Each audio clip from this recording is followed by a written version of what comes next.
Here we divide 539 by 2 in a long division method. 2 times 2 is 4. On subtracting we get 1. So now we put down this 3 and it is 13. 2 times 6 is 12. On subtracting we get 1.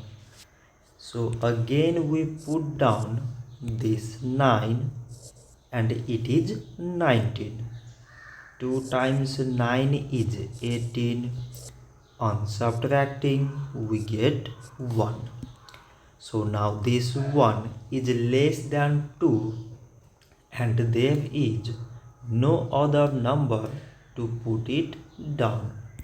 So we take here decimal so that we put 0. So now it is 10 and 2 times 5 is 10. On subtracting we get 0. So 539 divided by 2 is 269.5.